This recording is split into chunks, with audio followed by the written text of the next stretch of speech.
we're live and recording and stuff. Mm. Welcome. We're on the air. Yeah. On the internet.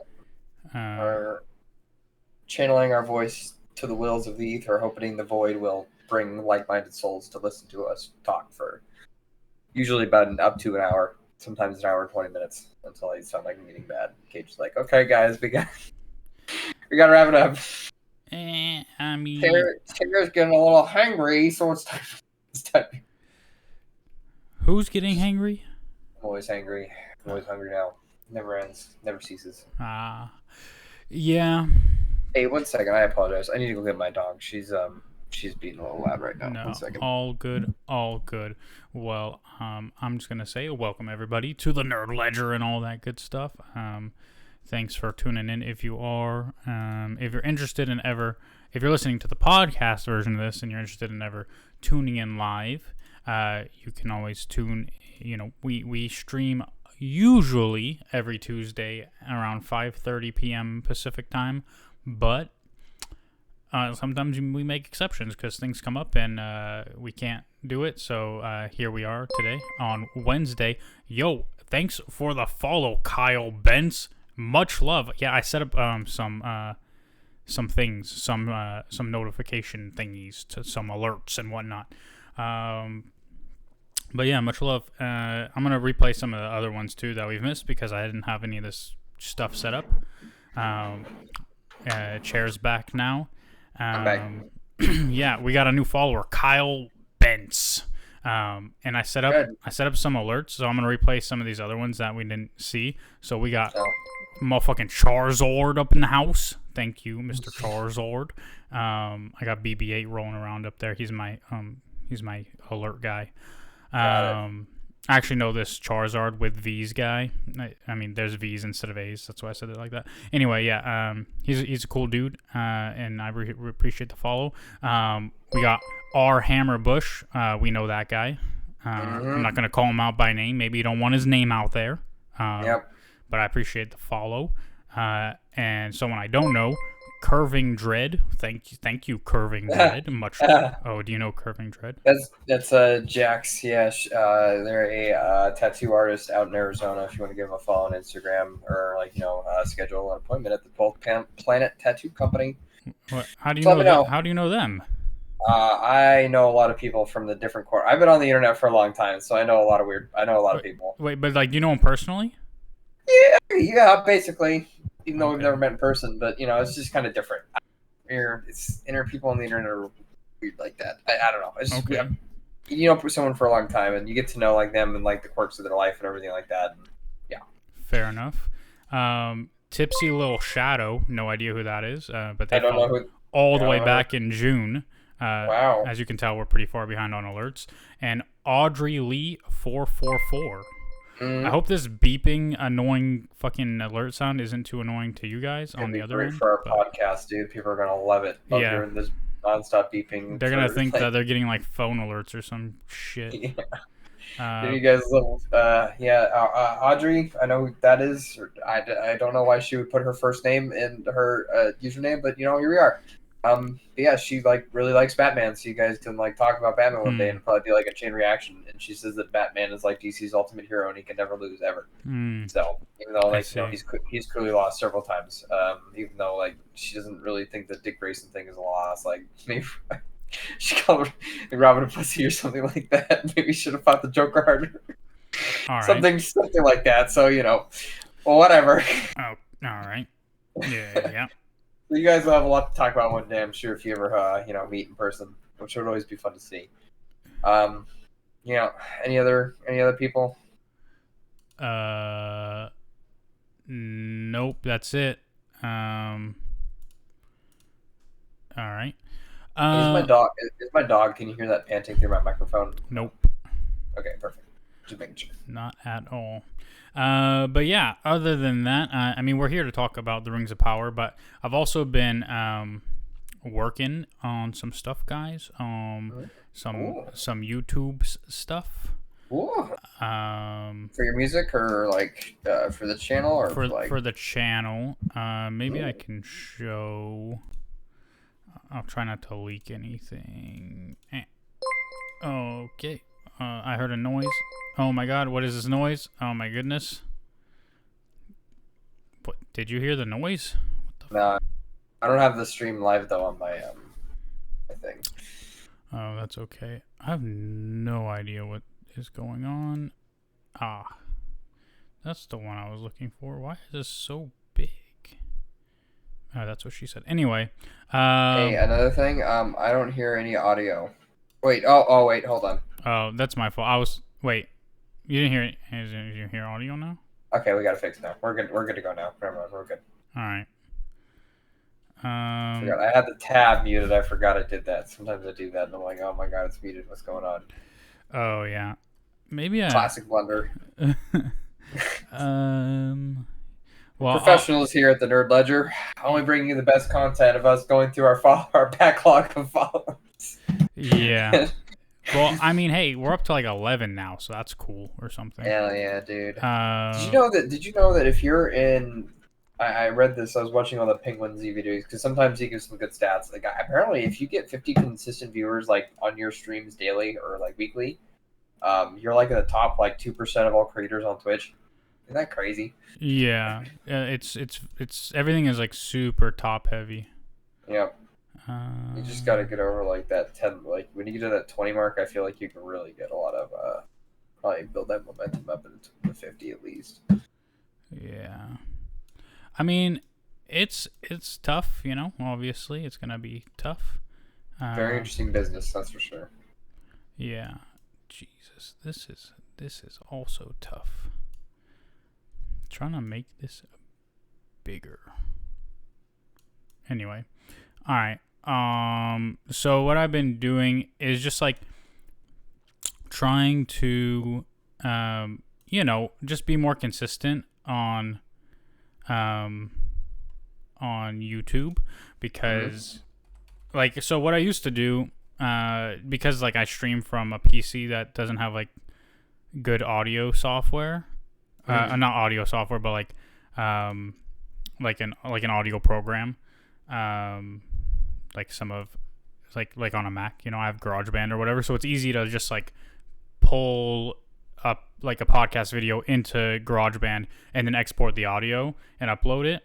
But I hadn't been doing that here. I've been like posting the videos to YouTube and then transferring that to an MP3, so then I can, upload the podcast. But now I actually like downloaded some software to do it, so I haven't been uploading videos. But I figure like you can get a lot of content like every day just by like cutting up our podcast into little segments. So let me do this. Button. Bop. Okay. Talk to make sure I can hear you. Hello? Hello. Okay. Salutations. Yeah. Lord be. So, I don't know how well, but I'll cover us. I don't really care. So this is like the page I'm saying. There you go. Look at that. And so, hey, we got like 71 views on She-Hulk Backlash. Hell yeah. I put in the picture Daredevil waiting room ? Get a professional animator, Clips channel gold. I don't have money. Yeah. But I'm trying to like kind of rebrand a little bit, like with these little like thumbnails, and like some of our videos like in the past only get like 2 or 3 views, and at least like She-Hulk, got like 71. That's something. So I figure like the you pay them in clout. Hey, ain't nobody getting no clout from us. All right, we don't have any of that. Ryujin. We have like 11 followers, and that don't pay the bills. Not right now. I'm not in the high rise in LA. I'm living with a bunch of TikTokers living off of DoorDash gift cards, ordering chicken sandwiches that are way too huge for a regular sized human to eat. So, yeah. That's all I gotta say. Yeah, but Oh, I got a comment on the She-Hulk video. Oliver commented. Oliver, I hope that's not your real name. Please, people, stop using your real names on the internet. Like, they just get your address and they start sending you like mail and sending you up for things for fun. I'm not kidding. Like, these people are malicious monsters with no sense of dignity, self-respect, and or mercy. So, what does Oliver say? Is it a bot? So Is Oliver? Oliver said, the thing that makes me really hate She-Hulk is how condescending and cold she is towards Bruce, when in the comics she was one of the most supporting people in his life. People cannot get over the first episode. Oh my fucking god, It seems that men and women can't have healthy relationships outside of romantic or father-daughter relationships in media. Maybe you should watch more media or something. No. I don't know. Here's what I'll say to you, Oliver. I don't feel that Jen was being cold to Bruce. Ryojin, if you've seen She-Hulk and you have input, you can always post in the chat too. But I don't think she's being cold to Bruce. I think she's going through something pretty traumatic. And she's trying to act as if it's not. She's trying to show, this doesn't affect me. I have a normal life, and this won't change my life at all. While in the back of her mind, knowing that her life is never ever going to be the same, and that is really traumatic. And yes, Bruce has trauma too, but he's processed his trauma. He's done with most of that. Like, that's why he's in a position to help her. That's why he doesn't get mad at her. He doesn't, He doesn't lash out at her and be like, whoa, hold on. It's not a competition. She's going through something, and he's essentially her therapist in this moment, right? Yep. When you lash out at your therapist and like whatever, they are happy because it's showing them that there are encouraging signs that you're confronting your problems and working through them. And that's kind of how Bruce acts in episode 1. And you can tell, like, she loves Bruce. She calls him for advice. Like, I don't get. I mean, I get it. People get upset about things for whatever reason, and it happens. Like, you don't have to like She-Hulk. You don't have to have the same interpretation that we have. None of that's a problem. But I don't feel the same way as you, Sir Oliver. Yep. You need to put that all in writing and respond to his comment. Oh my god, no. Then we'll have 2 comments instead of just 1, and we'll be higher in the algorithm. Alright. Here, I will reply. Oh, the demons we invite into our homes. Thanks, Oliver. I always appreciate you're doing it right now. Perspectives while I don't. For those just listening, Cage is typing on his. Yeah, Sarah see it the way you do. Man, we're gonna blow up. Our channel's gonna blow up overnight. You're gonna be like one of those people that just gets consumed by the comments, and you're gonna be like in a rehab for 6 weeks because of the comments stressing you the fuck out. Happens to all of us. The comments will come for us. They make you feel like shit. I don't care what's going on outside. Jeep Jarp 32 said something on the internet that made me really upset. Okay, I said, thanks, Oliver. I always appreciate others' perspectives. While I don't necessarily see it the way you do, I appreciate that you can also respectively disagree. Much love. Less than 3. Yep. Bob. Oh, yeah. Bob. Okay. Anyway, moving on. Yeah. We're talking about Rings of Power. First off, I want to say, the internet's reaction to this film series has just been so fucking toxic. Like, it's so stupid. Okay, I get it. The first episode was really bad, but episode 2, 3, and 4, and 5 were really starting to build up some good momentum. I think the strangest thing that arose from all of this is that I really don't care about Galadriel as a character yet, or at all, to be frank with you, and I don't really think anybody does. And I think that everyone only cares about this version of Galadriel that they know from the Silmarillion, or from the Lord of the Rings, the original one, or from the Peter Jackson films. Or from the animated film in the 80s. Yeah. And it's just, I get it, the first episode was really bad, but this is, what's happening with the She-Hulk. People can't get over how bad the first episode was, and, they're spreading that hate over the entire season. Yeah, I know you said you haven't watched much of Andor, but have you watched any of it? I watched the first quarter of episode 1. Well, yeah. So we briefly talked about it before, and talked about how it was hard to stay engaged for me for episode 1, but it's the same thing as like the Rings of Power and She-Hulk. Like it just gets much better. Like the more you watch it, it really grabs you. So, yeah, it's tough because this is something it feels like we have to mention every time with the Rings of Power is like we both understand, and everybody should understand, but not everybody does, that the premise is flawed.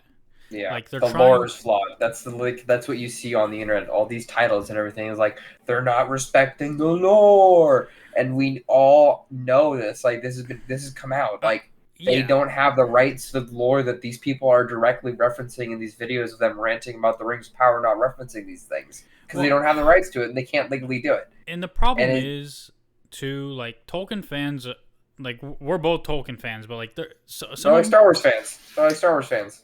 They're so deeply into the weeds of things that they no longer can even articulate their own thoughts.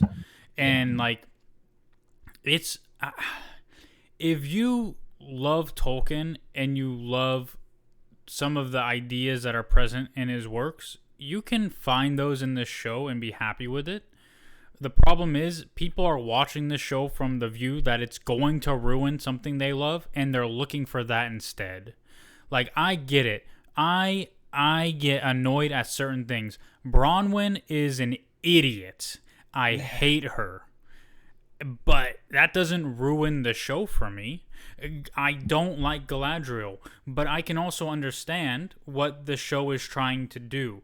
They are compressing thousands of years of history into a couple of episodes, Like, that's why timelines based on what you read won't make sense. That's why is Numenor? Why is Numenor like against the elves? Sauron isn't even there in prison yet. He's not even corrupting. Yes, it's a very compressed timeline because guess what? Sometimes when you make a TV show or a movie, you need something called urgency.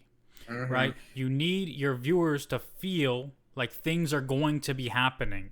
That's why, and nobody complains about this, in the Fellowship of the Ring movie, Frodo doesn't wait 20 years to leave the Shire. Right? That's why there's also no Tom Bombadil, but that was just arguably something that should be done to the original book. So, so like they wake up in the Barrow Den like all like fucking like souped up and stuff, and that's it. I don't know. I hate Tom Bombadil. I'm out here. I'll fight you to the fucking death in the field. Yeah, bro. Right now.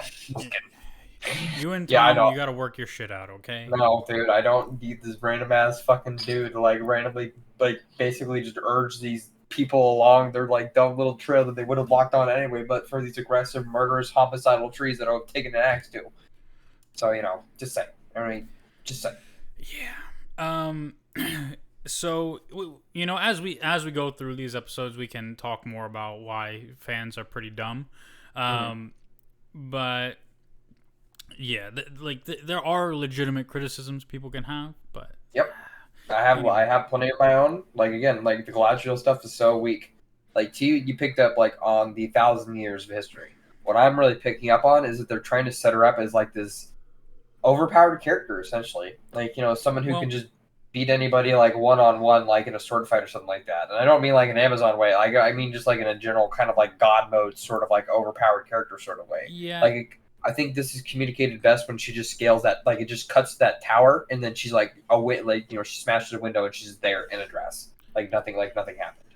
Oh yeah, some of that stuff is weird, but yeah, everything that happened in Numenor was really dumb. Personally, I think it's all pointless and dumb, and I just hate it. Like I think if they cut it out, there wouldn't have been any substance lost to the show, and in fact, it probably would have strengthened it. And then what if a bunch of Numenorians and Galadriel showed up at like the last minute to save them, like from out of nowhere or something, oh my god! I just fucking ruined it. I'm so sorry. It's all good. I barely listened to the last thing you said, aside from something about Numenor, but because it's made me think of a couple of things. Like first of all, I get it. Modern storytelling, people love story arcs. People love to see where a character was and where they are going or where they're going to be. And the thing is, like the Galadriel you see in Peter Jackson's movies or read in the books is a long way off from here, and again, this is super compressed, so it's like we need to see young, dumb, making mistakes Galadriel, who thinks she owns the fucking world because she saw the light of the fucking trees, right? Like, we need to see that so you can understand where they're coming from. The way they do it, again, yeah, it is pretty annoying. But we'll get into this. All right, so we did episodes 1 and 2 already. That podcast is out. You can go listen to it. So episode 3, you know, Galadriel gets. Let me pull it up so I can follow along real quick. I find that's like the easiest thing when I just sort of just pull it up in my browser and then just go along, like, you know how the quick feed shows you the scenes like you would be skipping to. That's the easiest way I do it. I don't know what you're talking about, but all I know is Galadriel is not floating in the fucking ocean anymore. She gets rescued by, you know, the Númenóreans, pretty much. And that's kind of a lot of the episode, but... Yeah. Númenor is like...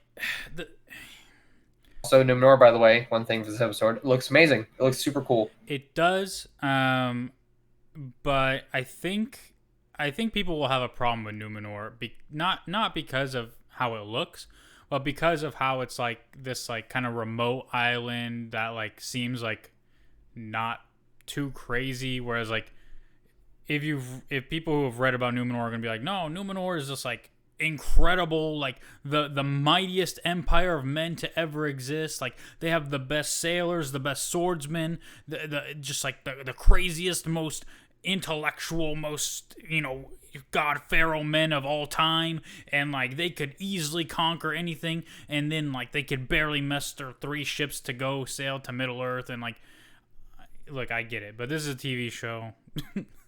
It's an adaptation. They will make changes. These things will happen. It's the location to serve the plot, like in this context. That's how I've always felt about Númenor. Like even when I'm like not really hating on it, because again, I think it doesn't really. I'm sure it contributes a lot. Like I know it contributes a lot, but that's why it's there. It's there to move the plot along. It's not like an actual living, breathing city. So you know, we arrive at Númenor, and like already there's like political strife, and Galadriel meets with the queen and just acts like a huge piece of shit the entire fucking time. Yeah, she is a legit Karen. Like, yeah, you know who I am. May I please speak to your manager? Super condescending. Like, and again, you understand what they're trying to do. It's just not done very well.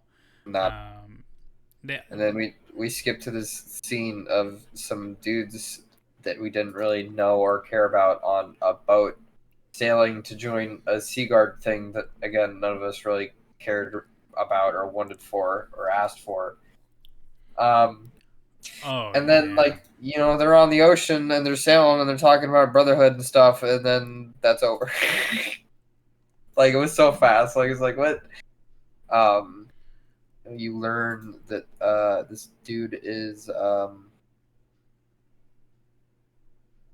one of them is the guy who takes the ring. Says no. Isildur. That's right? Isildur, yeah. Isildur, the son of Elendil.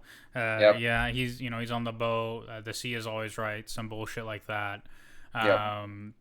There's a lot of exposition going on. We hear about the sea trials, and if you pass, hey, then 4 years later you can be an officer or some shit. And then, like, they build this weird thing up to be like Isildur is like gonna meet this woman he loves or some shit. Like, that's what it seemed like to me. But it's just his fucking sister. Like, what the fuck? Yeah, Aerion shows up, motherfucking, hey, I'm your sister, kind of weird. But yeah, I mean, it's one of those things where it's like, it feels pointless, and there might be, like, obviously there are later implications about, like, Isildur kind of just, like, being a fuck up and, like... Yeah, that's the problem. Like, this, I don't know. Again, it's just very strange, like, to just like, when we read that, and we heard his name, you know how Amazon, when you, like, scroll over it, and it shows the name of the actors who are all on screen, and, like, the characters they're playing? Yeah. We're like, wait, that's Isildur? Like, Isildur? Like, Isildur from, like, the first, like, of course, the opening scene from Lord of the Rings movies. I would pull it up, like, yep, that's him. We're like, oh, what's going... So that's when I knew that, like, again, this concept of, like, consistent lore, you just need to take it and throw it out the window. You really need to do it. To be able to enjoy the series properly, and there are enjoyable parts to it, you really do need to take the idea that the lore is going to be consistent from the works and just toss it out. And you viewers should also be consistent in your criticisms. If you're really upset that there are elves that are black, you should be upset that Elendil is not 8 feet fucking tall, okay? Motherfuckers ain't out here complaining about Elendil being short as shit, okay? Anyway. Yep. But yeah, then you have back at the palace, Muriel just talking a whole bunch about the white trees outside and the petals falling off and shit. And hey, this is like, again, something that as a fan, you should be happy to see. You should be, even though it's like, just like a vision or of the future, you should be happy to see the destruction of Numenor. Like, this is something we know happens canonically, but this show, again, is a show, and they might do something different. Yeah. They probably won't. And again, the motivations or the reasons behind Numenor's destruction may be changed, either for better or worse. But that, again, happens, and some people were complaining, but not a lot of people complained about Aragorn's arc in the movies versus the book. Right? Again, a character very different from their book portrayal, do things for different reasons, because they wanted to make the character seemingly more interesting for the movies. So it makes sense. Anyway, Galadriel just she's running around Numenor basically, like, just demanding to, like, saying this and that, saying, like, the Numenoreans should, like, just go to war for the Southlanders because Sauron's there, and, like, that's what we gotta do. And she's being condescending and dumb. So then we skip to a much more interesting sequence going on in the Southlands with our boy Arondir, who again has the sickest fate in Middle Earth. Those enchanted scissors, those enchanted elven scissors, man. They do no wrong when it comes to styling someone's hair. They really don't. They really don't. Yep. Anyway, that's my legitimate criticism. But he is actually in a legitimately interesting, again, his, this whole arc of the Southland got really interesting really fast because it's like, it's turning into a straight up orc invasion, it seems like, from this episode. So that he's been taken as a slave to dig trenches for the orcs and reinforce those trenches for an unknown purpose. And then, of course, naturally, there's an escape plot. They're all yelling at each other, and they try to escape. And there's a big fight, and all his friends basically just die. Yep, and he meets Adar. And then he meets Adar. Adar, well, there's another brief intervention where, again, there's a huge scene of Galadriel being rude and pushy and not very nice, and then she's riding on a horse. Oh, yeah. So, Galadriel, tries to, escape or, sneak onto some ship, and then Elendil is like, come on, I'll be your fucking chaperone. Hey, have you ever heard of this amazing place where we, have all this information? Oh, the eye sigil that you think, it's a map, by the way, of the Southlands. Oh, that kind of looks exactly like fucking Mordor, okay? The Southlands is the future of Mordor. I haven't seen episode 6. I don't know what's happening, but I'm 1,000,000% sure that motherfucking where Arondir ends up and Bronwyn and all those other idiots who get themselves killed, that is the future Mordor, okay? That's just it. I mean, gotta watch episode 6. Okay. Anyway, so they're riding on horses. They're having a good time. Southland King is being angsty and weird, and I don't know why. Actually, it's funny because I joked with Rio last night. Actually, last time we were watching this episode, what are the Southlander Kings been Sauron the whole time? And there's playing some major 4D chess.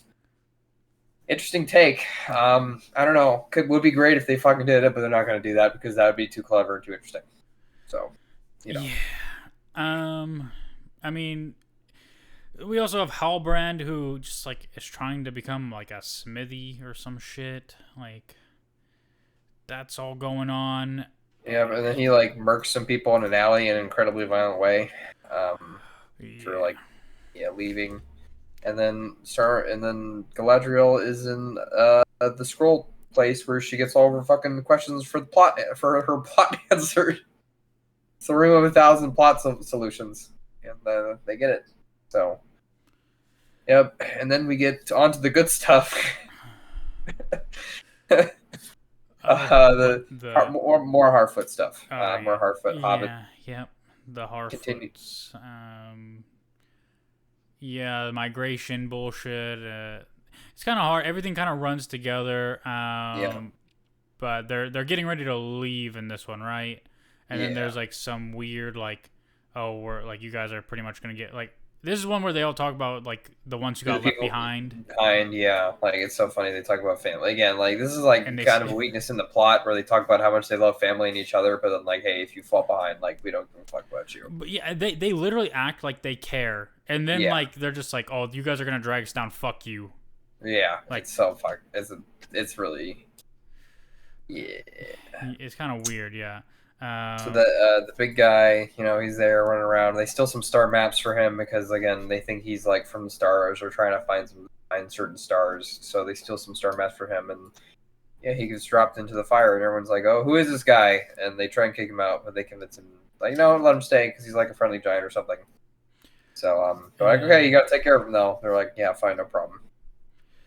Yeah, me ends up pushing the cart. I mean, it's kind of fucked up. Like they're literally like, we care about you guys. Oh, you're broken foot. It's gonna be hard. Like whatever. But because of that, we're gonna put you at the end and know that you'll be left behind. So fuck you. It's like come And then on. there's this Come really on, sweet brother. scene where the guy walks out. He's just like he walks out and he's like he's literally struggling what to say, and then he just looks at her and he says friend. And I thought that was very sweet. Yeah. And then he pulls the card for them. This guy's probably like for all we know, he's probably some kind of divine being. I don't know what he is. I'm not going to pretend to know what he is because again, the war is just off. It's out the window, so we don't know really what he is. Some people say he's a wizard. I think there's a strong argument for that. Some people say he's like the one of the blue wizards or something like that. Some people think he's Sauron. So it's very strange. Yeah. Um, What do you think? If you just like your best guess.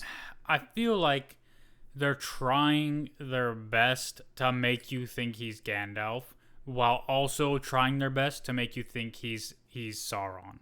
Because like, Okay, what do you think? I don't think he's either. I think and I'm hoping he's a blue wizard. And if he's not a blue wizard, he's Saruman. But the plot is like the writers are intentionally like, look, he said friend, remember? Melon, friend. Oh my god, it's got to be a Rodrin guy, not a Rodrin. Oh my god, dude, I don't fucking mix up all the names. It's got to be fucking Gandalf, man. Mixing up names in Lord of the Rings, never would I allow such a thing. Yeah. So after that happens, and like this is again that sweet scene where he like looks really sad that he's been like being a piece of shit and laying around and like just confused and angry, and then he starts helping them out and pushing their cart, and it's like really hopeful, and you get this really cutaway scene again with this beautiful track. The music has been 10 out of 10, perfect this entire show. I don't think I've heard a single track I haven't liked. Yeah, music's pretty good, and Bear McCreary, I believe, he does the actual music, and then Howard Shore did the intro theme, Which was also very good. And I read that they, like if you're familiar with Tolkien, like his world starts like literally with music. Like music brings the world into existence, and so it's I think what they did is like all like the sand moving, they use like music vibrations to like record that, like the movement of the sand and like different things like that, so it would feel like the music is making the sand dance or some shit. So Yep, well, you can do that. Like it's called harmonic rhythm. It's something that's happened before. So, pretty cool. but just for the ending, actually, we skipped actually on the ending. Our boy. Yeah, there's a warg. That's pretty cool. With this, the warg looks great. By the way, it looks creepy as hell. And again, like all of Tolkien's like beasts that were of like the fell beasts and everything like that. Their eyes were popped out of their head. They were smelled weird. Like they had bits of drooping skin and stuff like that. Always had mange. So again, they're supposed to look weird. Love the warg. They try to make a second escape. Arondir again gets the shit kicked out. He beats up some orcs. He gets the shit kicked out of him, and then his friends get shot in the back when he's like running away. And then the orcs are like, "All right, we're gonna take him to Adar," which is the Elven word for father, correct? Or is it the orc word for father? It's got to be black speech, I would assume. It could be Elven. And then we are on to episode 4. Yep, And episode 4 Gray is also pretty good. It is. It opens with the giant wave eating Numenor alive, holding some babies and stuff like that. And the wave comes, and you're like, oh, it's just a dream. A classic. Yeah. Again, you have weird like Galadriel and Muriel stuff happening. But that hasn't happened yet. So what happens is that they're like, sorry, I just have this pulled up on a secondary monitor, so I'm kind of like running through the episode.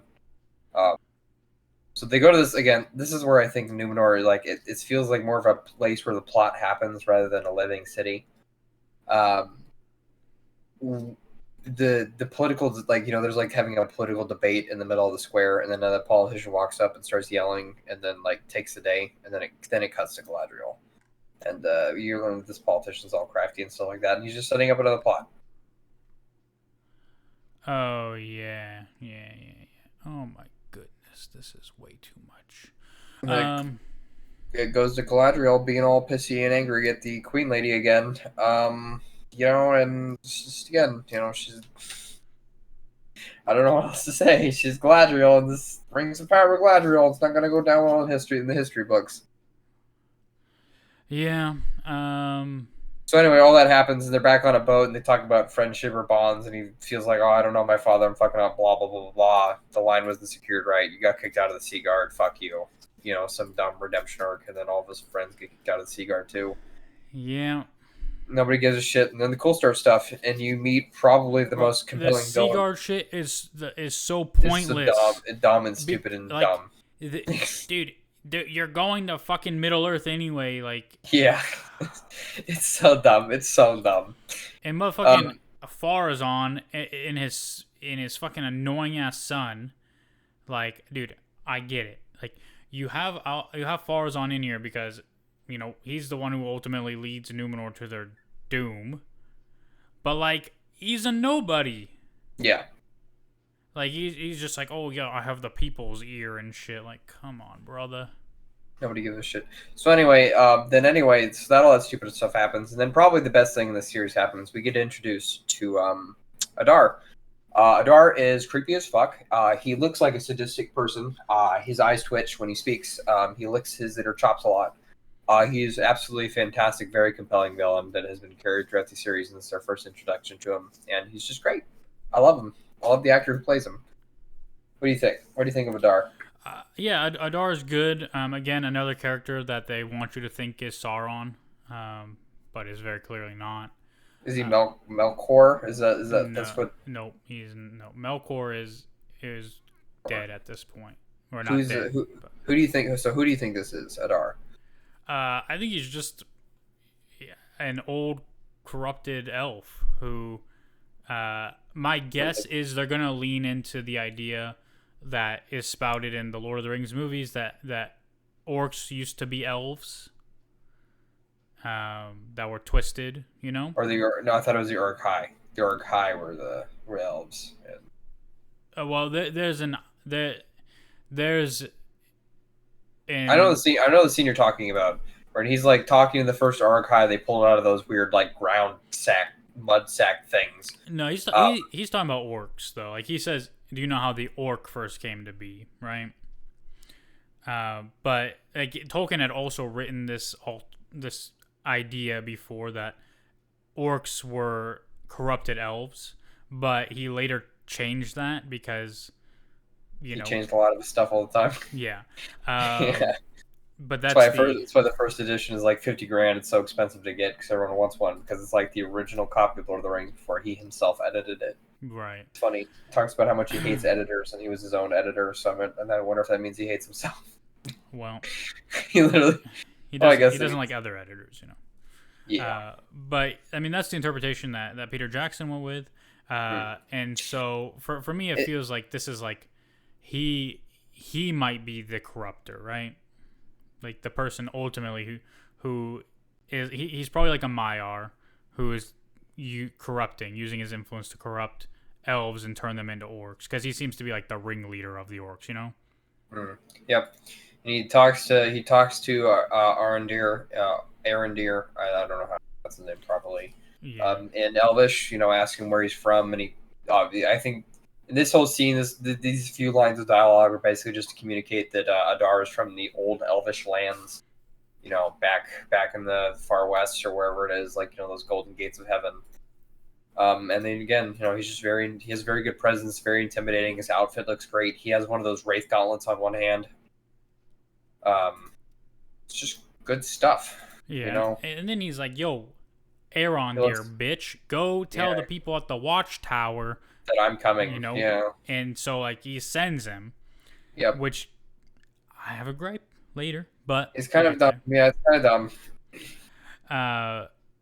And then at the watchtower, you have motherfucking dumbass Bronwyn who's taking charge, and her son is like, "Oh my god, we have no food. Let's go back to fucking town, guys. Hey, I'm just gonna go sneak back to the fucking town, Steal food, yeah. And yeah, it turns out there are a bunch of orcs there. Listen, so there's a lot of issues, like obviously in these scenes, like these characters are quite dumb, but they are dumb. We need to understand they're dumb peasant folk, and they got a plot. One thing that this show does better than the movies is the straight vampire reaction that orcs have to the sun, that regular orcs have to the sun, which is something that I think is like really important because it was not present. It's just it's a thing. Like it is a thing in Tolkien's mythology that orcs don't travel by day. They don't like the sun, but I don't know that it necessarily like physically burns them. Because I thought, like in the books, like I remember, like them running in the day, they were drained of stamina like super fast. I remember because like when they were fleeing after they kidnapped Merry and Pippin, like part of the thing. Well, those are Uruk-hai. Those are Uruk-hai. So that's what makes them the Uruk-hai is that they have this like immunity from the effects of the sun. So obviously it's a very drastic impact of like the Uruk-hai being the Uruk-hai is just orcs that are going to operate in the sun, and maybe they're a little bit stronger. Uruk-hai are like bigger, stronger, and they can travel by day. Ryojin says, in the Jackson movie, the orcs were corrupted elves that Saruman made Uruk-hai, which I want to say is a mix of human and orc or something. Well, you're correct, yes. I don't know about the human and orc part, but yeah, because essentially, I remember, hold on, they were elves once, twisted, now he says now. Oh, what does he say? He says now something for me, my fighting Uruk-hai. That's what he said. But I remember they cut down a bunch of trees in Fangorn and fueled their fires, and then they gave birth to weird essentially he bred, or the Uruk-hai were bred from orcs, and then hatched. Mm-hmm. Yeah. And those weird ground sack things. I don't know. Those ground sacks are weird. I remember always that first scene where they cut him out of the ground. That must have been really weird to be that actor. Yeah. All right, we're gonna seal you up in this sack. Have fun. Yeah. But it's some good stuff. But I just like how it's more implied here because again in the movies they light out a lot. New York seems to be fighting. And there's some clouds or something. I remember in the books, isn't there a giant swarm of bats or something that flies, blocks out the sun, that covers the orc marches or something? Something crazy like that. So there are birds, but they're mostly spies. They're not I don't think they exist to block out the sun for the orcs, but it's tough, but mostly orcs just that's the whole reason Uruk-hai were bred is they're a more superior version of orcs. They can travel in the day, they're faster, they're stronger, whereas orcs they don't like the sun, they hide from the yellow face.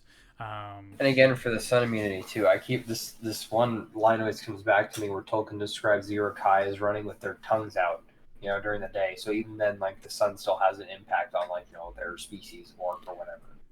So oh my god. No, anyway. Don't do that. It stopped recording. Now. Bro. So we can skip over, like, he's in a fucking hiding in a well, and he's like sliding all over the place. And this orc, like, the selective hearing in this show is really bad. That's something I think eventually when we do like a 2-hour show in review or 3-hour in review or whatever, I think, like, the some of the selective hearing is just really poorly chosen for cinematic reasons, and it sucks and it's stupid. And the fact, like, this orc could hear this guy like complain that this kid had water drop on his face, and then couldn't hear him, like, breach water 5 seconds later. It's just really dumb. A lot of it is dumb. Again, Yep. I'm gonna say it. Okay. Okay. Bronwyn running into the forest is dumb. So okay, before we get to that, we get to the scene of Elrond and Celebrimbor, yeah. Celebrimbor, constructing this orc forge, and they're talking.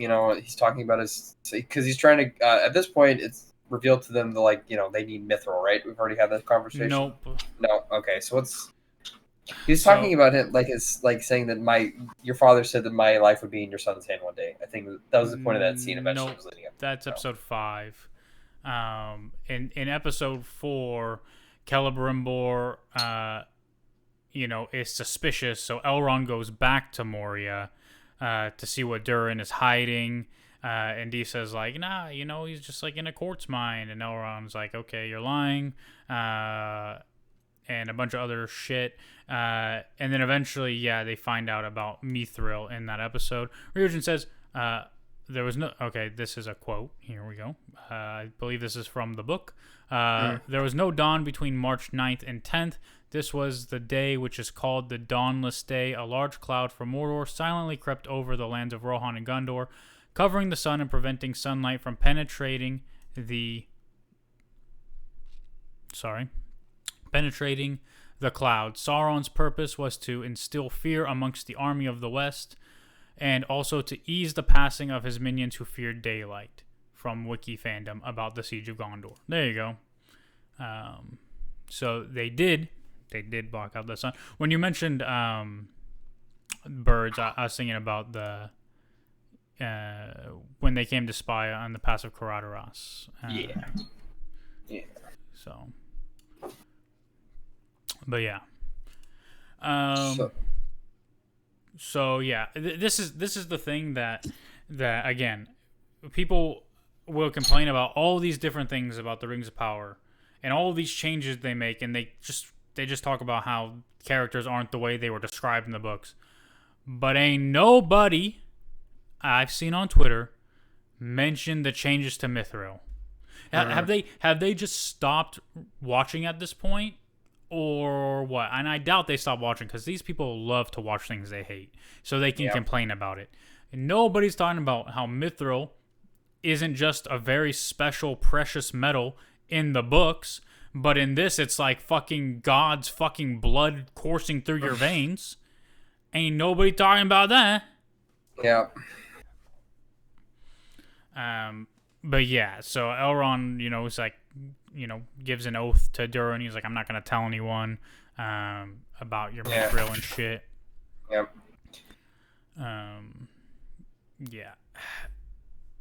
Again, this is gonna be a consistent thread throughout. Oh, that's right. So this is the episode where I'm so sorry. I'm all over the place again, like with the series. I haven't rewatched it in a bit, so it's like it all runs together. Yeah. Yeah. This is when they first discover that I'm just getting all these scenes straight in my head. This is when Elrond first discovers that they're hiding the mithril.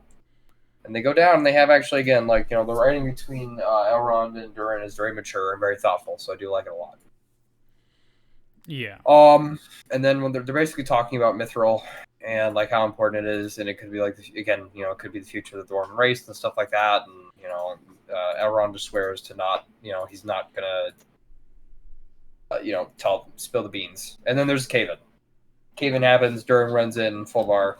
Yep. And then we get cut to, the stuff that nobody cares about, where two people are in a cage complaining at each other. Yeah. I will say, like, again, in not only episode 4, but back in episode 2 and in episode 5, Durin and and Elrond continue to be the best part of this show. Yeah, they have amazing dialogue, great chemistry. Also, Durin's wife, what's her name? Princess Disa, dude. Yeah. She is like a really good actress, and she's fulfilling this role great. And like that scene, I forgot we went over that encounter they had in the dining room, like when she responded to all of Elrond's inquiries and stuff like that. Right. And it's pretty good.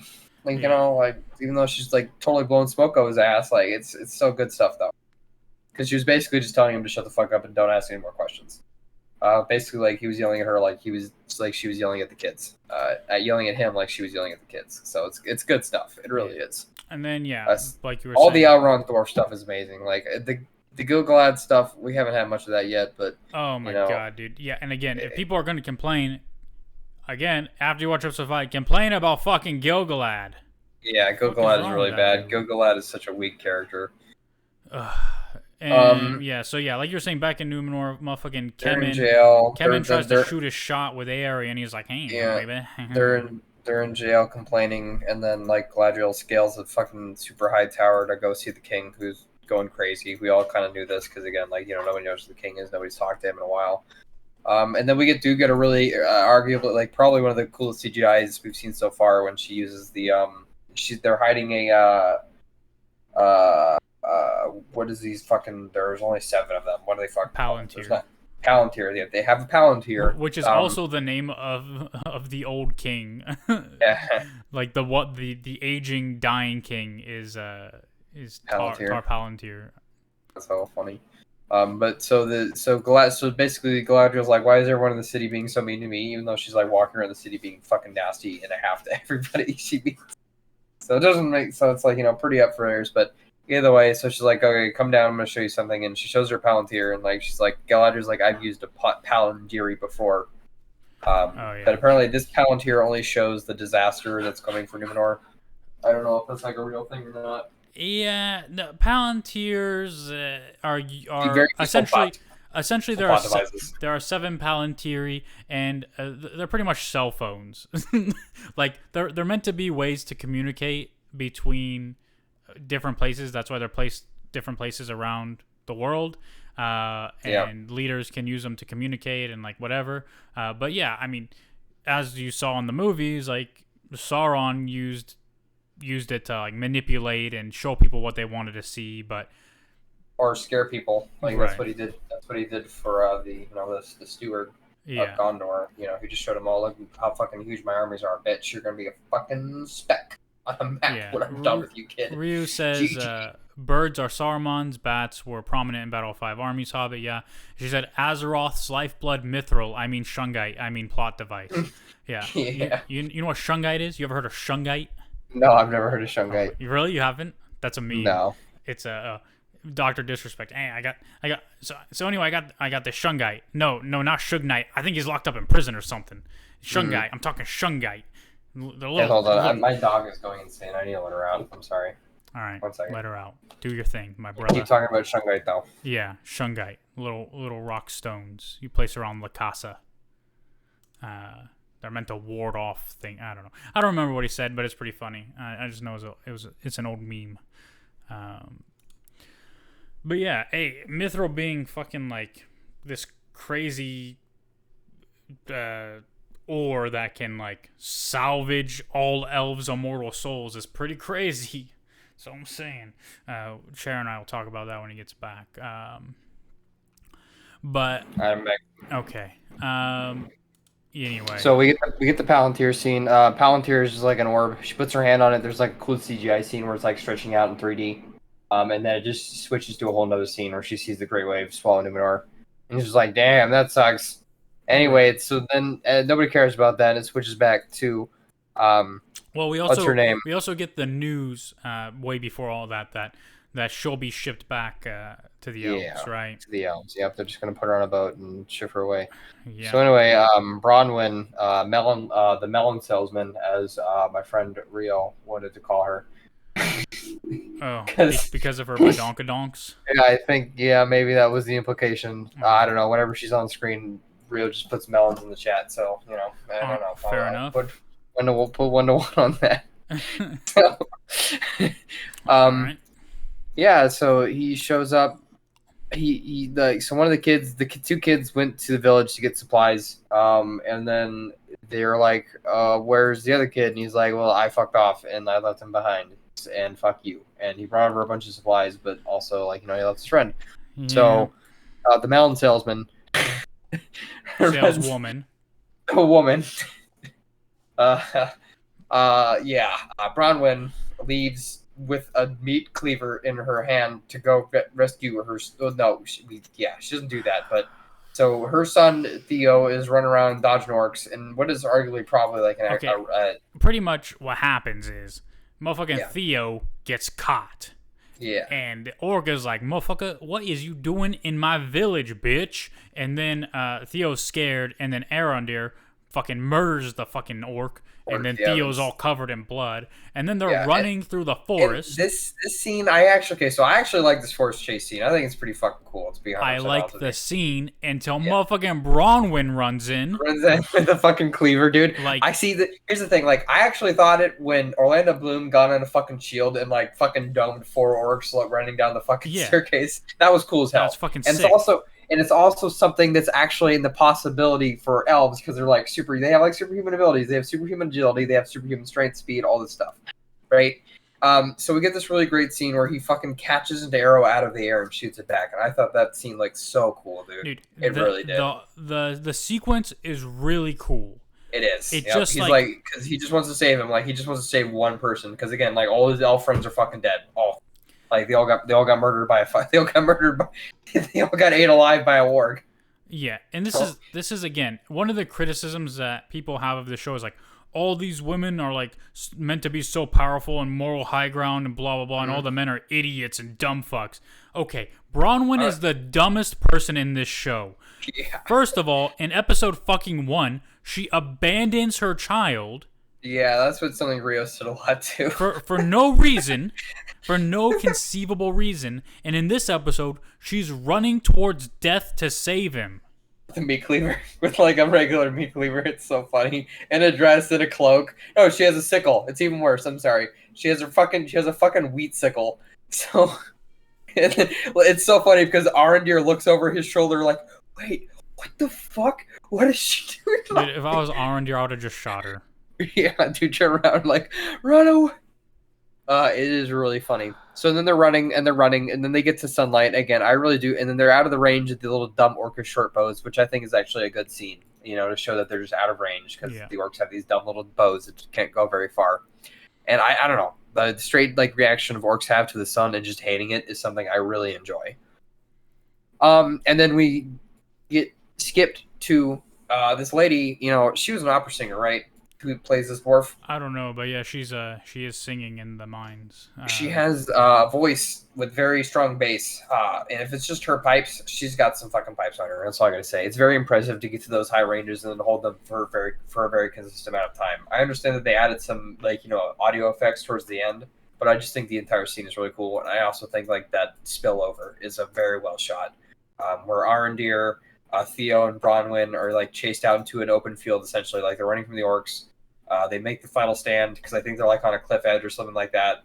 And then the orcs are like, "Oh, it's the sun. We can't chase you." And then like they shoot their little short bows and they miss. And then one of the orcs like screams, and there's like you hear like a lady starting to sing as the sun comes out, and then it switches again. An amazing scene transition of the mountains straight into Princess Disa giving basically opera. This is opera. This is what opera is like. You go and you see someone do something incredible with their voice, and that's what she's doing here. Yeah, and so essentially, the way they say it is, it's a plea to the rocks to release the bodies of the miners with breath still inside them. Yeah. So just to in the final moments, like she does like a very and also the scene. It's one thing I gotta give this props to. All the orcs are actors and extras in practical effects, running, chasing. It looks amazing. Yeah. All the dwarves are in practical effects. Even in this scene, they all are in full costume. They have the cosmetic dwarf, the beard, the eyes, the nose, everything. 100% props to the Amazon studio for following through on that. Instead of just doing a bunch of cheap, dumb CGI bullshit when everyone's sitting around in a green room and nobody knows what's going on. Yeah. It's really good to see that. So it gives me a little bit of hope. Just a little bit. Not too much, but a little bit. So when she finishes, like all the another thing, all the dwarves have like gold dust on their hands and stuff like that, and it's like spread over their faces, and it just looks great.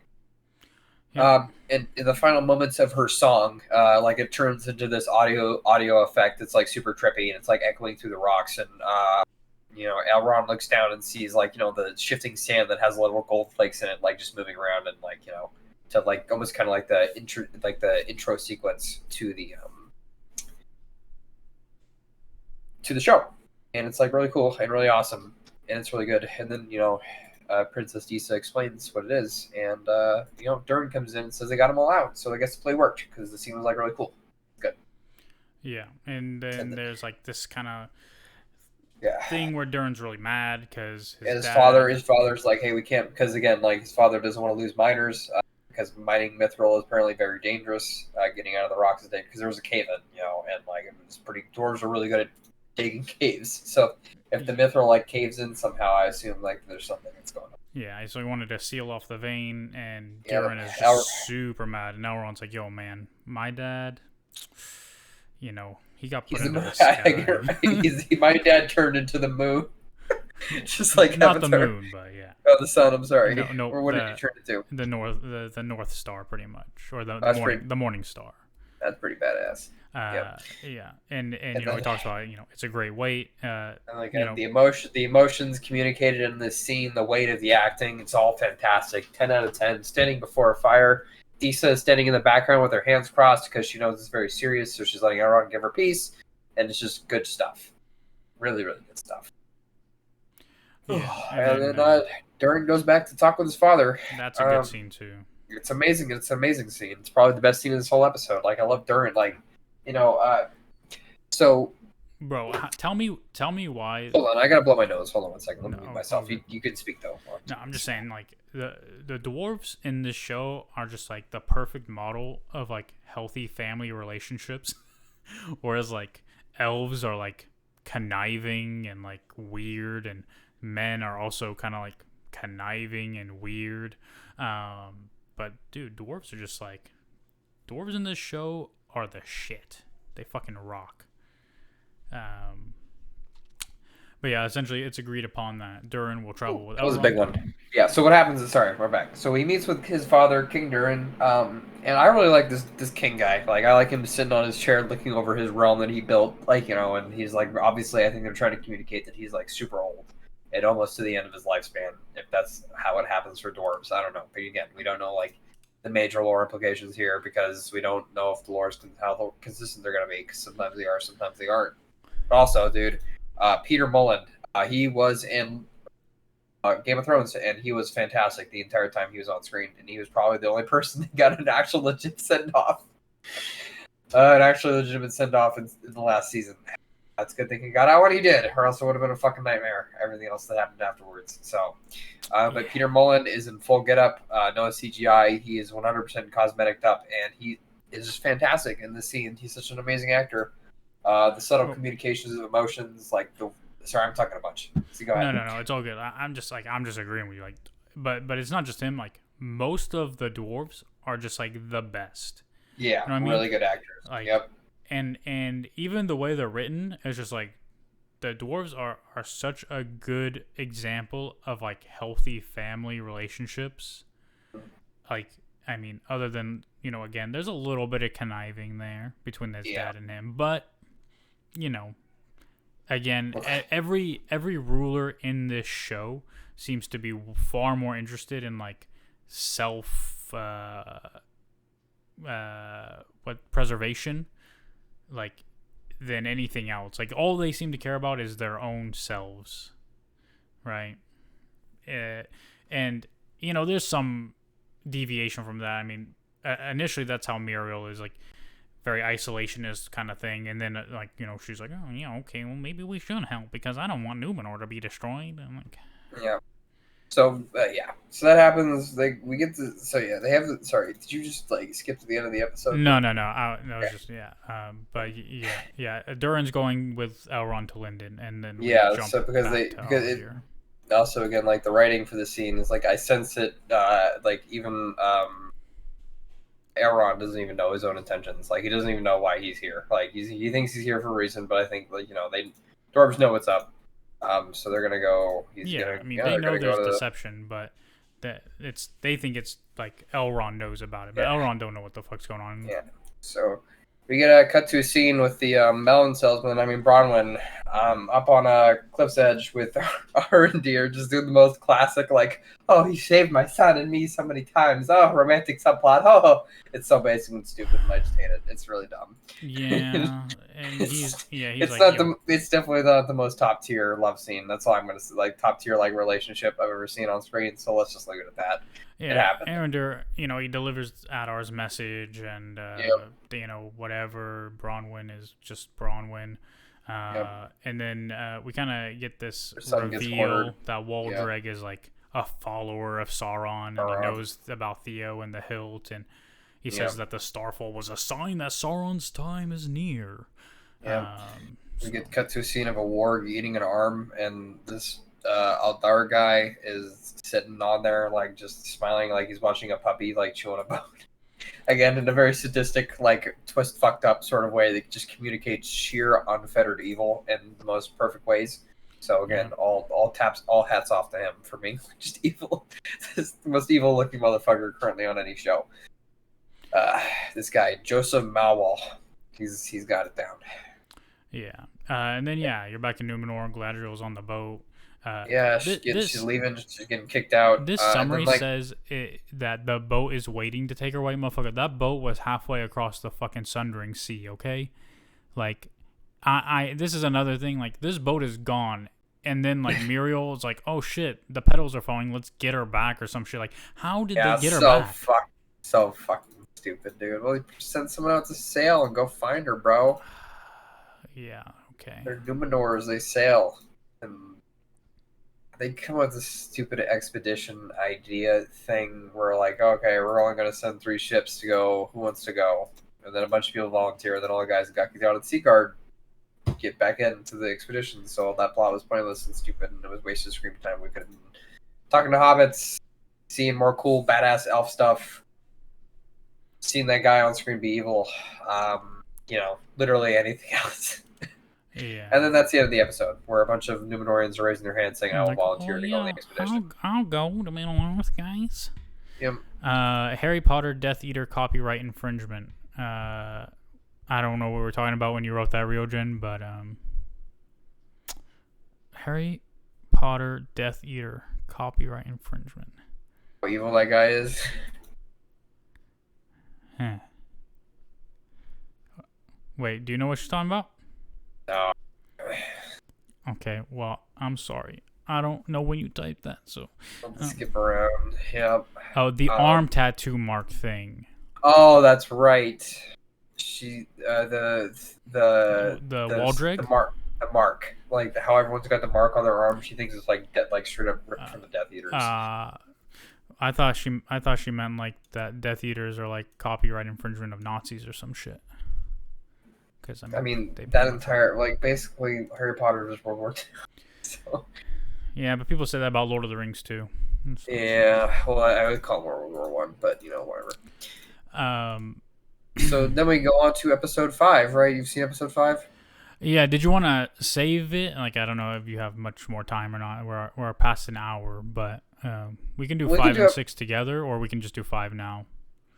Because I think 6, 7, and 8 are gonna have. There's like gonna be a lot of stuff that happens, so I think maybe we should do those in a bundle rather than 5. So. Sure. But I don't know. We'll see what happens in episode 7. Yeah. I mean, it's up to you. I don't mind if you want to talk about it now, or we can wait. Let's talk about it now. Yes. Okay. Who knows what my mood will be like next week? So we get to the scene, like, that's all done. We get our intro sequence, which we do watch every time. We don't have to just skip it, so that's pretty good. Oh, see, so here's the thing about intro sequences. People are saying these are unskippable. Like, people have, like, a list of unskippable intro sequences, like Game of Thrones stuff. Motherfucker, I skip every intro sequence ever. I am now wasting 3.5 minutes watching an intro sequence. Motherfucker, I watch Andor, and the Andor logo takes 30 seconds to get off screen. I skip it every time. I have to press the skip 10-second button 3 times before the episode starts. And that doesn't even include skipping the previously on and skipping the Star Wars logo thing. Like, it's like 3 minutes of fucking... Maybe it's just because I'm an anime fan that I don't mind intros if they're really good. I'll watch them. So, yeah. I mean, like, it's cool, you know? It's cool to watch once, but I don't need to watch it every time. I don't know. It just gets me in the mood. Like, okay, I'm sitting down to watch Rings of Power. Like, I don't play video games or anything when I'm watching it. So, anyway, so the intro sequence that you may or may not have opted to watch plays, and then you get to this cute scene, you know, where the stranger that fell from the stars and the Hobbit, Nori, are just talking, explaining words, and like, you know, eating snails and being cute, and like, you know, again. Oh yeah, and he thinks he might be evil because he killed the fireflies. Yeah. And she's like, "No, you're not evil." Foreshadowing. Good. Yep. So we don't know who he is, but we'll see. Yeah. But they're they're pulling their little carts along that are disguised, and they sing a song. Very good song. Oh. It's actually quite good. You know, call to me. I think they've messed it. I think they changed the lyrics a bit, probably because they don't own the direct rights to the song. But I think they made a song in spirit, if that's, you know, what they wanted to do. Yeah. And we get to some scenes like, you know, where they're struggling to get out of the swamp and stuff like that. And it's all really cute. They're all working together and being friends, and it's very sweet and nice and wholesome. And you get some beautiful, you know, scenes of nature. Yep. And then we get introduced something that, because, you know, they're chanting Sauron in the song. So we get these 3 like really fucking weird ladies. One's in a helmet, one has a staff, the other is holding a plate. We don't know their names. All we have is the names of the actresses on that little pause screen in Amazon, so we have no idea who they are. Apparently everyone thought this was Sauron in the intro. Oh, yeah, Slim Shady. It's not. This is not Sauron. It's very clearly, not. Different actors. So we don't know. I don't know if these are like references to if Sauron had some like crazy attendants or something, like if he had his own lieutenants that he, like, you know, had do things out in the world. I don't know who I have no idea who these chicks are. No idea. They seem like heralds of some sort, you know, like I don't know the right word, but they seem like a very classic fantasy trope kind of group of women, you know. But yeah, they show up at the fucking crash site where the stranger arrived. But yeah. They do some magic scanning. I guess she feels it. There's a cool scene like where they cut back and forth between the 3 of them, and all of a sudden one of them is just down on the ground. I'm not sure if that was implied that they're magic, or if that just, like, you know, was supposed to be an unsettling scene cut. I don't know. Because, like, again, magic in Tolkien's world, it's not like a Brandon Sanderson or anything like we've seen. Like, it's not like a fixed magic system. As a matter of fact, I would say that the magic is much more psychological in Tolkien's direct work than it even is depicted in the, like, you know, the movies. Right. There is no like lightning bolts or anything like that. Like the only time I remember a direct spell being cast in the books is when the Witch King rolls up to the gate. He screams 3 times and the gate just explodes. Like, you know, the gates of Gondor. That's the only scene I remember. Oh yeah, people also don't seem to care that that like in the movie, or at least in the extended edition, the Witch King like easily like frightens and destroys Gandalf's staff, which would never happen. Like Gandalf literally fought off the entire fucking all the Nazgul by himself on Weathertop. You think the Witch King can really do that? Yeah. We'll see how they handle it in the show again. Like, you know, the wizard, if he is a wizard, like everyone believes, and I think he is a wizard, like, you know, a blue wizard seems like a pretty good guess, because I don't think they own the rights to Gandalf, or they can't say that or anything like that, or if he just calls himself the Grey, because Gandalf has probably had many names over the years. But he casts some spells and stuff, so we'll just see what he does. So then that cuts away, and we get Adar being weird as fuck in the forest, talking about the sunlight, saying, "I wish you could feel the light on my face, even though like it burns, like, you know, this orc skin." And again, we get a really cool CGI. Again, when they use CGI, it's important. Those boils on his skin, like, you know, bubbling up because it's in the sun, looks really weird and disgusting. And I like that with orcs, because that's like kind of the point.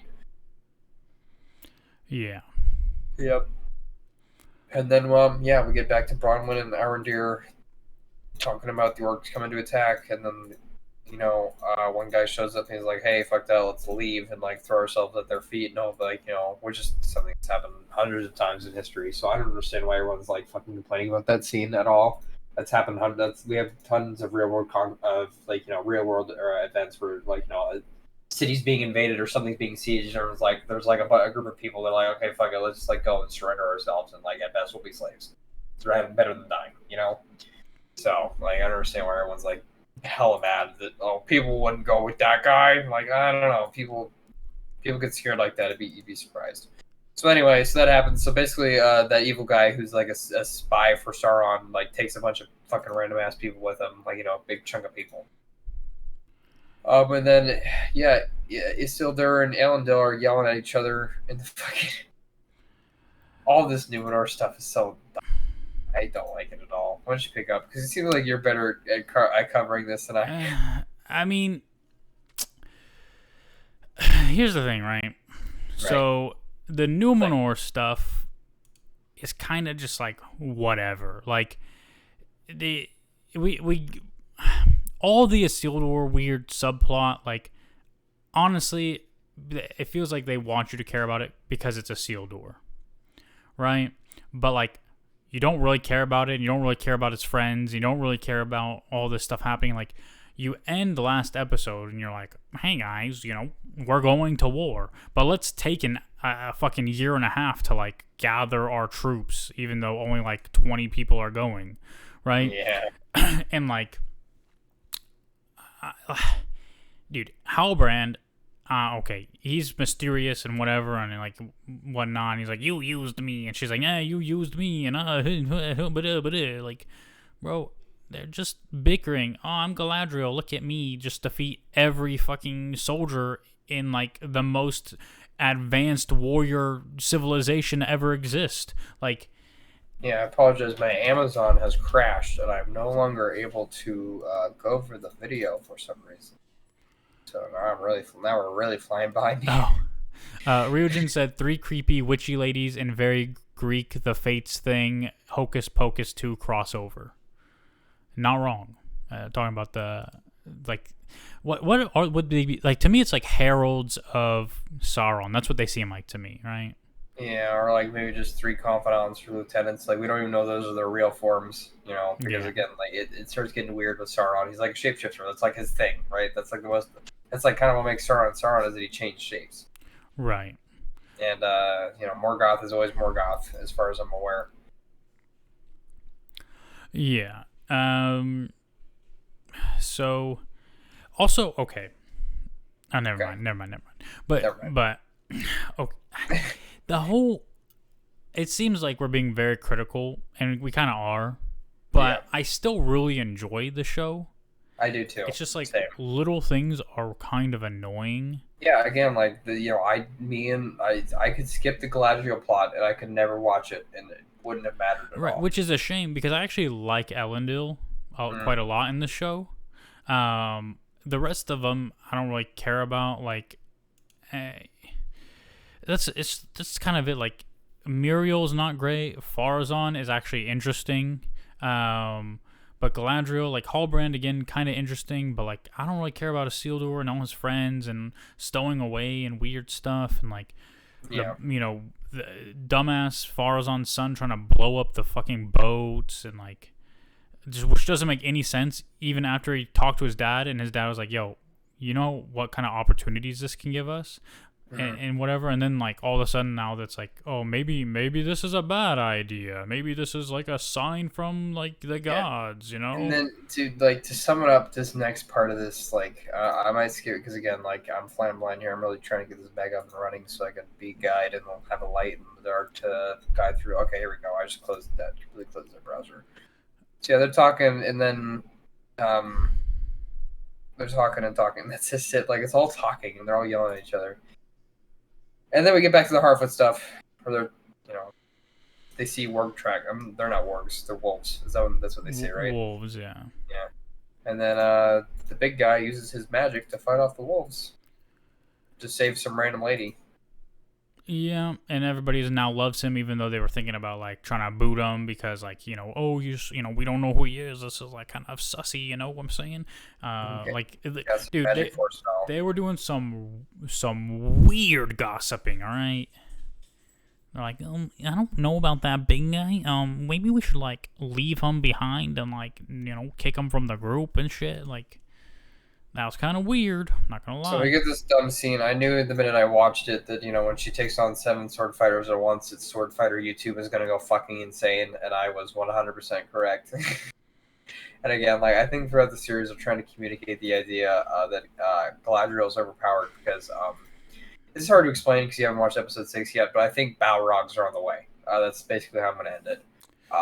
End my like. The thing is, Galadriel should be overpowered, but like. Yeah. Like, I actually thought but that scene was pretty cool. Like, yeah. But yeah, again, like it feels like they're trying to force you to understand. Just like, yo, this isn't just Galadriel, man. Like, this is like Galadriel, warrior, fucking princess, bitch. No, this is Galadriel, lore master. No, see the thing, it's not just that too. Like it's lore master Galadriel, it's super powerful warrior Galadriel, it's diplomat Galadriel, it's priestess Galadriel. It's just overpowered Galadriel. This has summed it up, I think. Right? Yeah. Like when we talk about there, needing to be an arc, and they want to show Galadriel younger and more hot-headed, and give her this whole thing so we understand where she came from and where she's going. Like, that's the issue with it. Is that like you made her like this young, hot-headed, fiery kind of person who's full of hubris and all this stuff, while also making her the smartest, most powerful, most advanced warrior to ever exist. And like you super have smart. To build that too. Like yeah. Like and kind of they are, because like even though she's super smart, she continuously makes bad decisions. Yeah. And so it's like they're kind of showing like she's hot-headed and she doesn't think before acting, and like she will continuously make bad decisions. But the problem is, all those bad decisions always seem to work in her favor anyway. And then we get the most dumb, useless, stupid, bad, shitty, stinky plot, the subplot, the terrorism subplot, where like they're gonna blow up a ship in the harbor. Basically, like I kind of want to skip over it because it was all just so dumb. Yeah, skip all that. And the actor, even the actors' stars weren't in it, and it was just I just they don't even believe in what they're doing. And then Isildur just like covers for him. Yeah. For no reason, like absolutely, he could have literally said, "I caught this saboteur on the ship, and I apprehended him. I wasn't able to save the ship though." And they literally got into a fight, and he almost fucking killed them. I do not understand it at all, unless like Isildur is trying to later like get in with his gang so he could like achieve political power. But none of that matters because you and I know that Numenor is going fucking under the wire soon. So it's just. It's dumb. It's really poor storytelling, all the Numenor stuff. And then anyway, back to the fun stuff. Then there's a quick scene with like the Queen and Tar Palantir like in the tower, saying that, hey, we're going back to Middle Earth. And he's like, oh, that's cool. I'm still fucking crazy though. Yeah, he's like, remember when I said like, if you don't trust the elves, Numenor will be destroyed. Oh, by the way, if you trust this elf, there will be darkness. Okay. Well, thank you for the mixed messaging. Great plot. So, then we get to a scene where the stranger and Nori runs into the stranger doing magic to cover his wounds. I think he got from covering a wound he got from one of the wolves. Yeah, and he gave her frostbite. Yeah, he gave her frostbite. And then like she runs away, and then like now, of course, now his anxiety is going to get the better of him. He's just going to be sitting there fretting like, oh my god, am I actually evil? She said earlier I was good, but now I hurt her. Am I evil? She didn't want to talk to me. She just ran away. How am I supposed to, function without a conversation? Yep. And then that happens. This scene goes a little. This episode goes a little fast. So now we're in I think this is when we get all the plots of this. This is the first time we get all the plots in one show. The dwarf plot, they're like, oh shit, we only have 3 episodes left. 3 episodes left. Yeah, I was thinking that. we better start making things happen. Yeah. So I'll just cover this all at once. The dinner scene where it's dumb and Gil-galad is being dumb. The actor playing Gil-galad is the snooty asshole. I'm not sure if that's what they're trying to communicate. Bro, why is Gil-galad such a bitchy bitch? I don't know. I don't know if that's part. I don't know if that's part of the show, or I don't know if that's because there's weak writing, or I don't know if it's because there's weak acting. But there is something really funny that happens where Durin goes on a rant about how the table they're eating on like some marble cut table, Oh like, and yeah, then the Durin like stone goes is reserved for like. yeah, Durin goes like into this 5 minute fucking rant about how, like, 20 dwarves ferried upon their backs and this lower down from, like, it's only found in the deepest pits and it's sacred to all people for 100 million years. Like, only like kings and like that you guys are eating off it. You fucking racist pieces of shit. Fuck you. And it's really fucking funny because it turns out that Durin's fucking lying. Like, through his teeth about the whole thing. Yeah, again, it's just Durin being like the best character in the show. Yeah, pretty much. And Gilgalad being the absolute worst for no reason. Yeah, like, and again, this shit. If you want to complain about things not being true to Tolkien, this whole like mithril will like salvage the souls of all elves. Yeah. What? Yeah, their souls are draining. That's how I do. Okay, we're getting a little off rails here. They're definitely doing their own thing. They gotta, because again, they gotta do their own thing. And look, the magical item thing, that's a plot device, right? Discovering a new material is like an actual legitimate plot device. We have real world implications, of course. The discovery of oil kind of changed the geopolitical face of our planet forever. So I think that was an interesting plot device. Like, they got introduced, but then they just go fucking just in the complete left field and out into the fucking boonies with it. That, like, some Balrog fought some elven warrior by some fucking tree, and then lightning struck when their blows struck, and it got imbued into the earth, and it turned into, like, the most awesome element, and they need that element to save their souls. And, like, Elrond's like, well, I can't confirm if anything's there or not because I can't. It's almost like the actor is, like, almost it's weird because Elrond is in disbelief, and I wonder if that's the actor being in disbelief over how fucking stupid what Gilgalad just told him is. Elrond's like, well, no, I don't know anything about no mithril.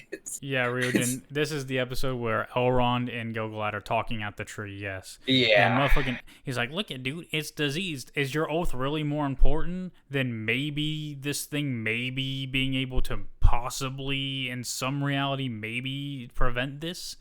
A lot of people had a huge problem with that. Well, yeah, I understand. And again, Elrond being the only good actor in the scene, like, turning to look to the North Star for guidance, like, father, like, these writers, I don't know what the fuck is going on.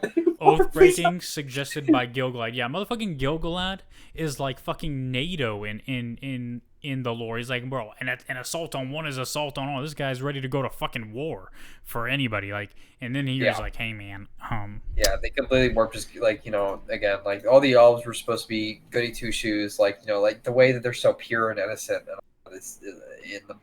And that's oath breaking for elves doesn't mean eternal wandering doom of the soul or something. Yeah, like, this is the thing, is like, I mean, it's because it all goes back to things like they can't really talk about because they don't have the rights. I mean, Aragorn had an entire army of undead because they were cursed oath breakers. Not wrong. And again, another thing massively changed in the movie that nobody talks about. I mean, some people do talk about it, but I mean, in the books, all they do is help him, like, get some ships in Umbar and shit. And then they leave because he went in there with all the Rangers, right? He had pretty much the entire Ranger corps, like all the Rangers. He had like 3 people. Oh, I know. I thought he went there with a bunch of Rangers. He had a band of Dunedain with him, yeah.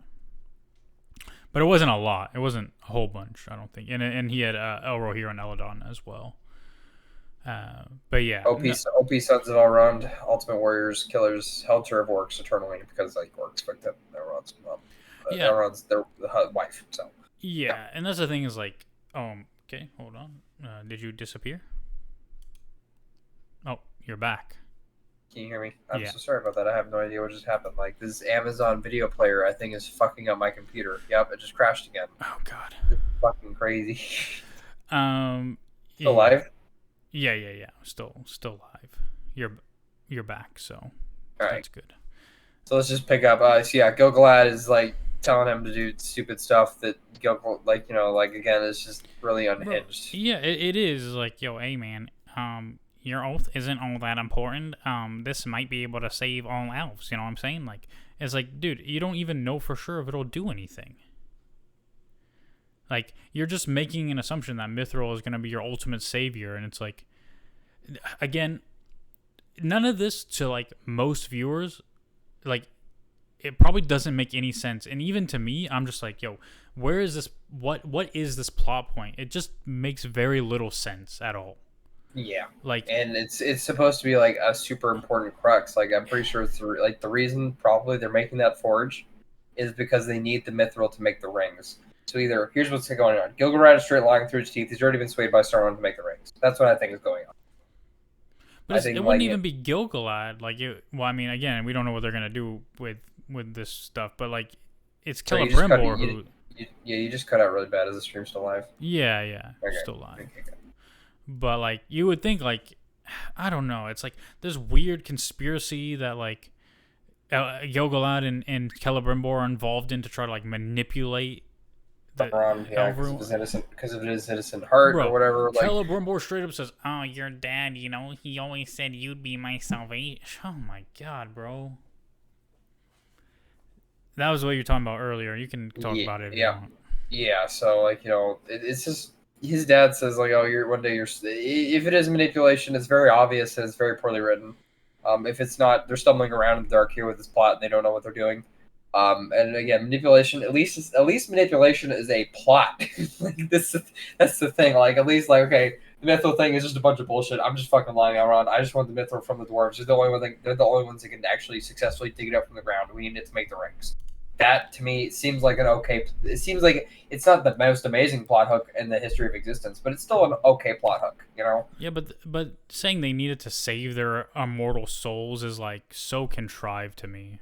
Yeah, and you think Elrond, as the lore master, would question that and say that sounds really fucking stupid and made up. But, you know, again, like, yeah. In addition, because I think that may, because again, I think that may be a lie that they are telling Elrond, so he'll do whatever it is they want. So Gilgalad is telling him to Elrond, so he'll do whatever he wants him to do. You know, that's what I'm thinking.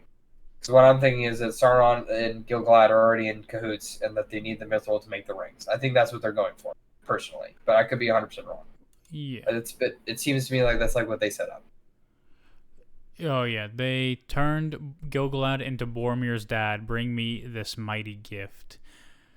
The only thing that really saves this for me, because if this part did not happen, what I'm about to talk about, if it did not happen, I would have lost my fucking mind. The fact that Elrond tells Durin exactly what he was told, and Durin agrees to help, right? Like, if Elrond would have not said anything and tried to manipulate Durin, I would have lost my fucking mind. Yeah. And I was so afraid that they would do this garbage, contrived, fucking false conflict bullshit in this show. Because this is the thing. Anytime you have a TV show where a conflict arises simply because two characters refuse to talk to each other, I lose my mind. This is the most bullshit, garbage narrative you can ever write. It's also like that scene where Elrond is talking to Durin is like really wholesome and awesome. It's and again, so amazing writing. Good. Is like he's literally like saying like Durin, it would appear that the elves need the dwarves to save them. And like Durin's like, you say it like one more time in my ear. Oh yeah. And then he says like, oh, and then when it's funny because when it opens up, like they're carrying away like this fucking table. Yeah. There's like a bunch of and then like Durin like it's fucking shit. Yeah, he did like one of the elves stumbles and Durin gets like the shit eating fucking grin on like smile on his face and like Elrond's like, oh, you fucking lied about the table, didn't you? So they have a great conversation. Elrond basically tells Durin like, hey, we need Mithril to save the elves. That's what Gilgalad fucking told him. And then, you know, you get to a scene where Gilgalad is like looking at Durin and Elrond with like a very disapproving look. And does anything else happen in this episode? Because again, I can't get it on Amazon. So. Not real. Oh, you're gone again. I'm sure you'll come back eventually. Come back, friend. Come back. Yeah. Well, until he comes back, I'll just say nothing else happened. That's the whole episode. Let me try to get him back. Bop. Come back, friend. I'm typing to him. I'm lonely. Sad face. There, I sent him a message.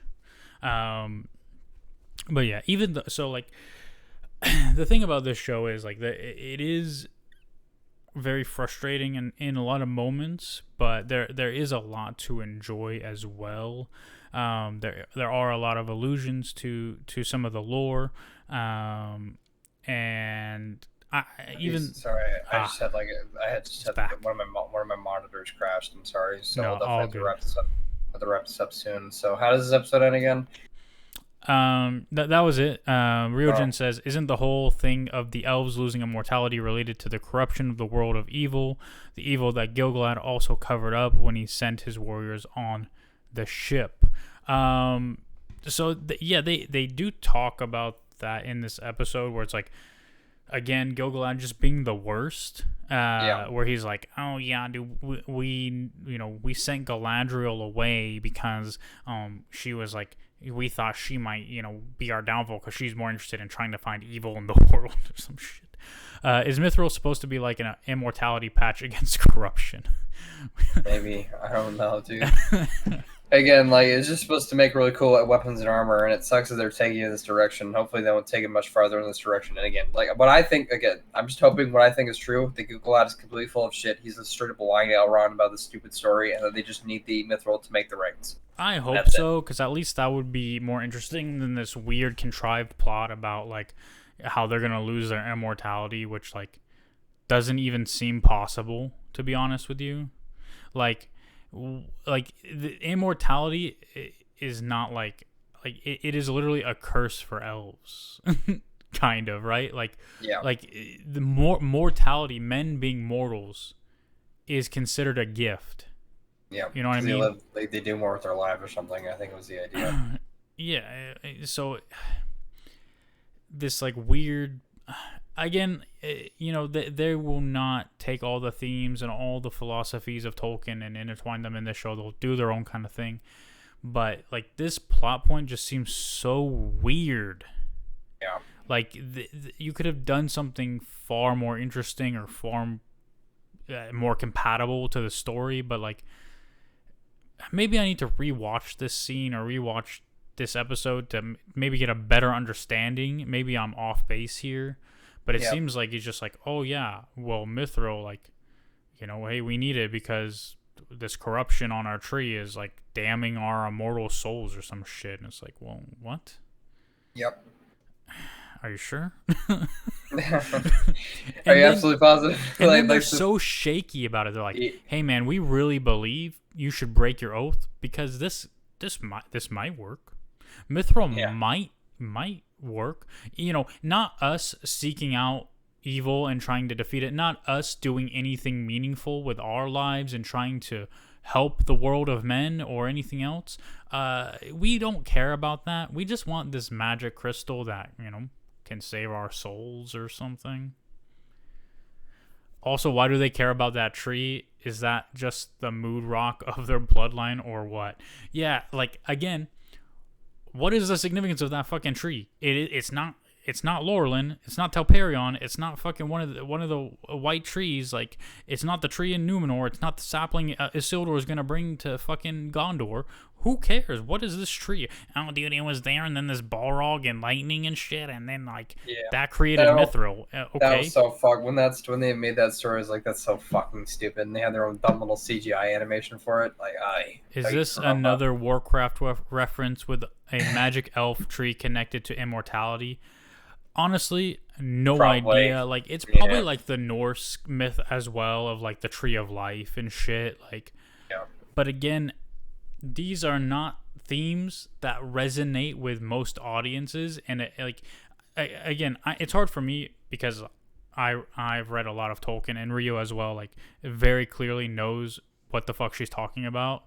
Like, it's hard for me to think about this as, like, someone who hasn't read anything Lord of the Rings and only watched, like, Peter Jackson's movie or something. Like, if they understand this, if it makes sense story-wise, because to me, story-wise, it makes no sense, and Tolkien lore-wise, it makes no sense. So what is the thought process to include this? But maybe I'm just tripping. Maybe I don't know what the fuck I'm talking about. I think it's sad. I just think like the problem is too is that the showrunners like they put some Tolkien stuff in that they own, and then they have to make up everything else, and it can be very disorienting if you're not like me, where you're like, okay, I gotta watch the show like and pretend that like the Silmarillion and all those other books just don't fucking exist. That's what you got. That's basically what you got to do. Like I'm even breaking with like the Angry, like me, I'm a pretty big fan of the Angry Joe show, and I'm breaking with them on this. Like they're 100% against the show. I don't think it's as bad as they're making it out to be. And you have Alex on there talking about the lore, they're fucking up the lore, and like it's just we all know from the get go that we're not going to get the lore that we wanted. It's going to be twisted and turned to whatever it is that they need to push their plot along. And all we can do is hope is that it's a consistent, okay show, and that slowly builds up over time into something amazing. Yeah, and if your mindset going into it is it's not going to be very true to the lore, and you watch it hoping for a pretty coherent story, and overall the story is mostly coherent, but again, there's little plot points like the fucking immortality tree or some shit that are just weird and infuriating, but it's because of that plot point, we have an amazing sequences with Elrond and Durin continuously, right? Like everything between them is amazing. So, but yeah, if you accept that, and then the little trickles of the lore that exist, they're not always going to be 100% accurate. They're going to be on a compressed timeline with different motivations or different. They will be adapted. It's still good to see them. Like seeing the destruction of Numenor, although in like a vision or through the Palantir, is still like that's a big thing. Like for people I was talking about this in Rio when we watched it. I was like the destruction of Numenor is like one of the big lore events that they actually legitimately 100% through and through own. So they're gonna use that a lot.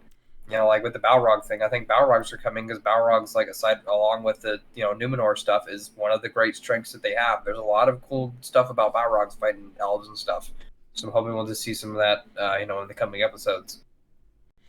Right. But so far, so far, it's it's a mixed bag. We all love Tolkien here. We all love Lord of the Rings, and some of us love the extended works, and some of us haven't read them. We all love the Peter Jackson, the original movies. We all think that the Hobbits were a vicious, disgusting cash grab that just fell apart towards the end. Even some people like those, though. Yeah, they do. I don't, but I don't either. I like the first one, but the other two, no. Yeah, no, the first one filled me with hope, and then the other two took me away. So that's why I really hit the Hobbit trilogy. It's like the sequel trilogy for Star Wars. Exactly. It's like the opposite of everything we're getting now. Like the first episodes of all these things are so not good, and then they just continuously get better. Whereas like those, it's like, oh, this is a great start, and then oh my god. Doesn't matter. Like Galadriel as a child, and the symbolism of her trying to float free and open on a river, and then the other elven children throwing a rock on it, and then immediately being inspired by her brother and a man being the only reason that she goes out into the world and doing anything at all. And then the callback 5 episodes later, do you have to touch the darkness to know light? Okay, dude, yeah, cool. Finrod told you that in episode 1. Everybody forgot about that already. Anyway, are you still there? Here. Oh, okay. My computer's really messing up. I really gotta fucking diagnose this thing. So I gotta call here. Okay. Yep. All good. All right. Thank you guys, everyone. We'll be back eventually. Thanks for tuning in. If you want to join in the chat live, make sure you follow the podcast Twitch account, TheNerdLedger on Twitch. You can follow YouTube, TheNerdLedger. You can subscribe, all that stuff. Leave a comment, all that bullshit. Much love. Thanks to everybody, and we'll see you later. Boy.